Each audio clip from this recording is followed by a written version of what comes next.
FedEx courier நிறுவனத்தில் இருந்து பேசுவதாக கூறிய மர்ம நபர் போதைப் பொருள் கடத்தல் புகார் வந்திருப்பதாக கூறி மிரட்டல்.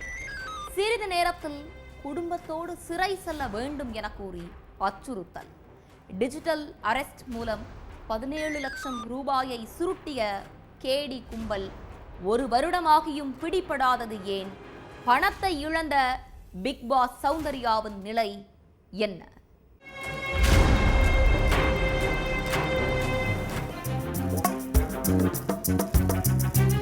ஒவ்வொரு நாளும் சைபர் கிரைம் மோசடி கும்பல் புது புது வடிவத்துல பொதுமக்கள் கிட்ட பணத்தை கொள்ளையடிக்கிறத வாடிக்கையா வச்சுக்கிட்டு இருக்காங்க.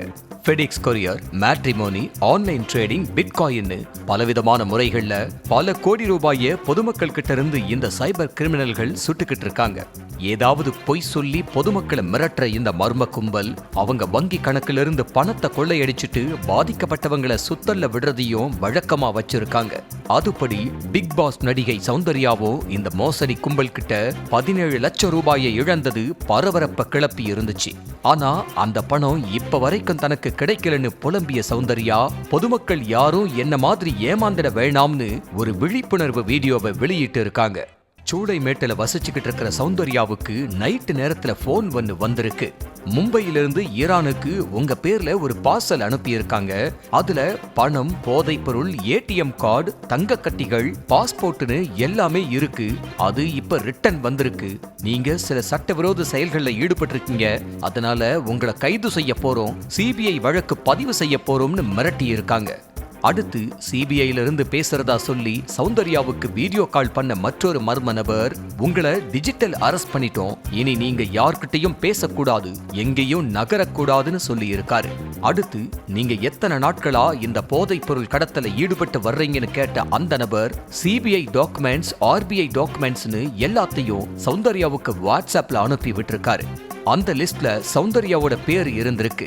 இத பார்த்து பதறிப்போன சௌந்தர்யா எதிர்முனையில பேசின மர்ம நபரோட பேச்ச அப்படியே நம்பி இருக்காங்க.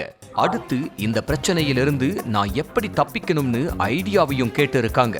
அதுக்கு இந்த கேஸ்ல நீங்க வசமா மாட்டிக்கிட்டீங்க, அதனால நீங்க எங்கேயுமே தப்பிக்க முடியாதுன்னு சொல்லி இருக்காரு. ஆனா இந்த கேஸ்ல ஜாமீன் பெறவும் உங்களுக்கு ஏத்த மாதிரி விசாரணைய சென்னைக்கு மாத்தவும் பல லட்சம் செலவாகும்னு சொல்லி இருக்காரு. இத அப்படியே நம்பின சௌந்தர்யா மாசம் அந்த நபருக்கு பணத்தை அனுப்பி விட்டுருக்காங்க. 12 பண பரிவர்த்தனை மூலமா கிட்டத்தட்ட 17 லட்சம் ரூபாய் வரைக்கும் அனுப்பி இருக்காங்க. அடுத்த மறுநாளே அந்த அன்னோன் நம்பருக்கு போன் பண்ணி பார்த்திருக்காங்க சௌந்தர்யா. அப்ப போனை யாருமே எடுக்கல. அடுத்து அந்த நம்பருக்கு விடாம ட்ரை பண்ணிட்டு இருந்திருக்காங்க சௌந்தர்யா.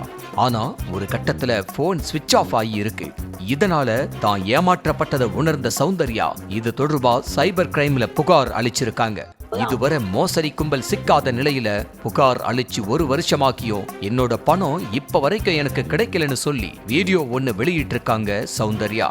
அதுல பொதுமக்களை ஏமாத்துறதையே இங்க ஒரு கும்பல் பொழப்பா வச்சிருக்காங்க. ஏமாத்துறவங்க இருக்கிற வரைக்கும் ஏமாறுறவங்க ஏமாந்துட்டு தான் இருப்பாங்க.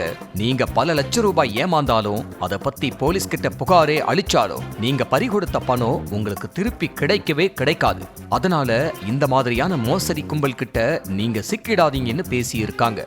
என்ன போல பல பேர் இந்த கும்பல் கிட்ட ஏமாந்திருக்கிறதாவும் அவங்க தனிப்பட்ட முறையில எனக்கு மெசேஜ் அனுப்பி பணத்தை எப்படி மீட்பதுன்னு கேட்கிறதாவும் சொல்லி இருக்காங்க. இது போன்ற வீடியோ கால் அழைப்புகளை பொதுமக்கள் யாரும் எடுக்க வேண்டாம், தேவையில்லாத வீடியோ லிங்கையும் கிளிக் செய்ய வேண்டாம்னு விழிப்புணர்வு பதிவையும் வெளியிட்டு இருக்காங்க. அதே மாதிரி காவல்துறையும் பொதுமக்களுக்கு எச்சரிக்கை விடுத்திருக்காங்க. சென்னையிலிருந்து ரஷ்யாவுக்கு உங்க பேர்ல ஒரு பார்சல் போயிட்டு இருக்கு. அதுல பணம், போதைப் பொருள், ஏடிஎம் கார்டுன்னு எல்லாமே இருக்கு. அதனால உங்களை அரெஸ்ட் பண்ண போறோம்னு சொன்னாலும் பொதுமக்கள் அதிலிருந்து தப்பிக்க பணத்தை கொடுத்து ஏமாந்துராதீங்கன்னு எச்சரிக்கை விடுத்திருக்காங்க.